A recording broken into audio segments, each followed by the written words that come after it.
Have you ever felt stuck starting your body paragraphs in essays, not sure how to structure your ideas smoothly?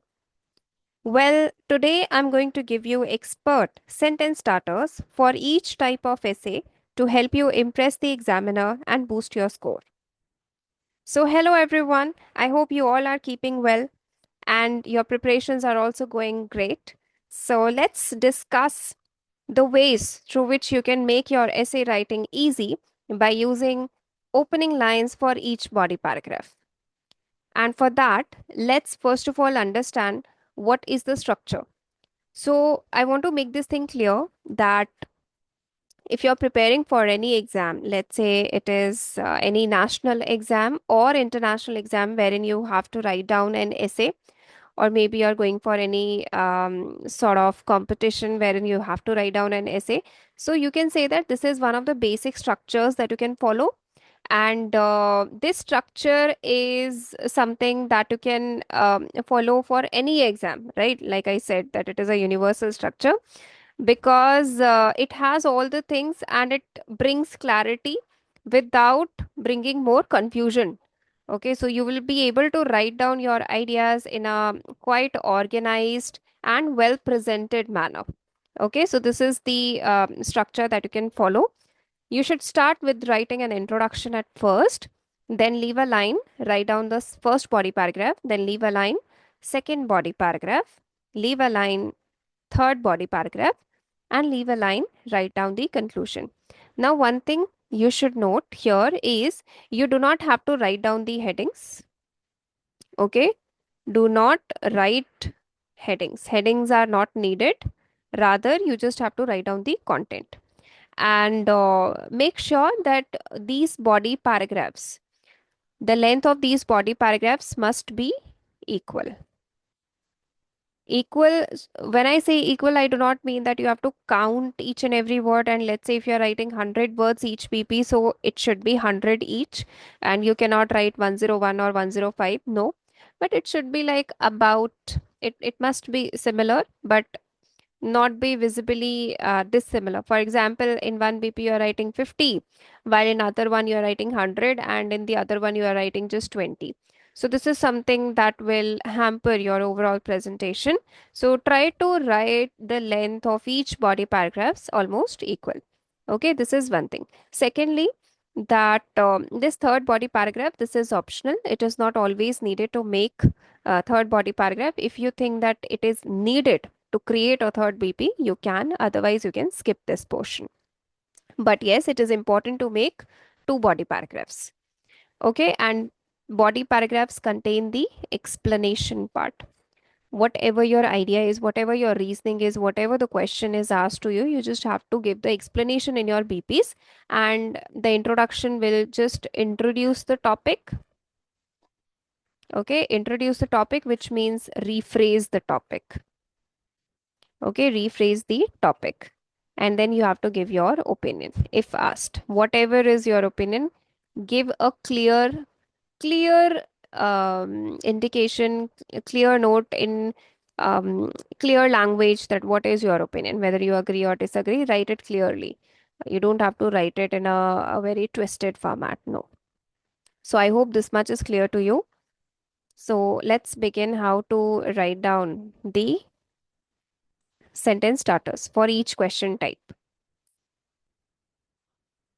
So if the question is opinion related, let's say the question asks, do you agree or disagree, or to what extent you agree or disagree, then you can start your first body paragraph with any of these sentences. The first sentence is, one compelling reason why I agree or disagree is that. Remember that whatever your opinion is, if you agree, then you will just write agree. If you disagree, then you will just write disagree. Okay. The second method to start your first body paragraph is, the primary argument supporting my view is, or you can say, to begin with, it is evident that. When you want to start your second body paragraph, so these are the starters. First one, another significant factor to consider is, you can also say, furthermore, it should be noted that, or you can say, in addition, many believe that. One thing again, very important, you do not have to put comma after that. We never put comma after that. This is a tip that I'm giving you. This is a tip. We never put comma after that because that itself is a pause. Okay. Next. If the question is discussion type, wherein the question asks you to discuss both the views and give your opinion, so in that case you can start your first body paragraph with some people are of the opinion that, or you can say on the one hand it is often argued that, or you can say many individuals support the view that. Then, when you want to start your second body paragraph, actually, not want to, when you are starting your second body paragraph, then the first option that you have to start your second BP is on the other hand, others contend that, or you can say, however, there is also a strong belief that, or you can say, conversely, some argue in favor of. The synonyms that you can use here for some and people, for some, you can say few, or you can say handful. While for people, you can say masses. This is, and for on the other hand, because in this case, when you're asked about discuss both views and give your opinion, for second BP, you can also write paradoxically. And then you have to put a comma. Now, paradoxically means the people who hold a different opinion. So, in that case, you can use the word paradoxically. It has similar meaning for as you use for conversely.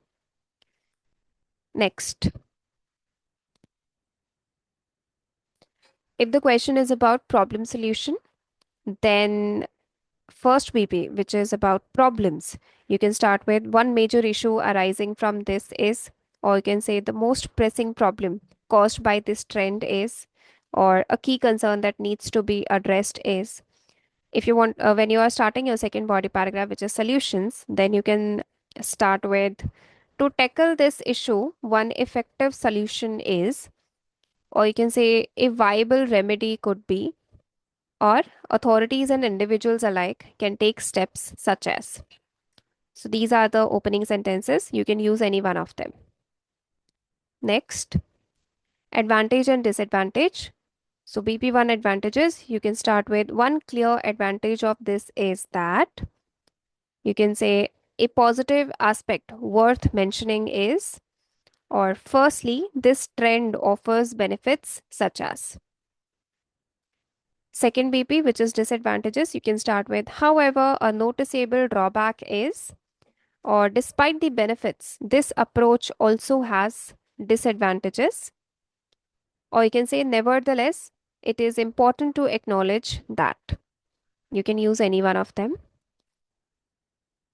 After that, when you are asked a question, which is double question essay, direct question like when the question says that, do you think capital punishment should be legal? So this is a very direct question. Do you think uniforms should be mandatory in schools? So this is a quite direct question. So in that case, okay, I used a term capital punishment over here. Now, capital punishment means, can anyone guess what is this capital punishment? Capital punishment means death penalty. That is hang till death. That is called as death penalty. So the question was, do you think capital punishment should be legal? So it's a direct question. So when you start your first body paragraph, whatever your view is, so you can say there are several reasons why this is happening. First, or you can say the main cause behind this trend is, or you can say this can be attributed to a number of factors, including. Second BP, you can start with, in my view, this development is largely positive or negative because. So, whatever your notion is, accordingly, you will use the word whether it is positive or negative. You can also say this situation has both merits and demerits, but overall, or I can say considering the consequences, it can be said that. So, these are the different methods to start your second BP.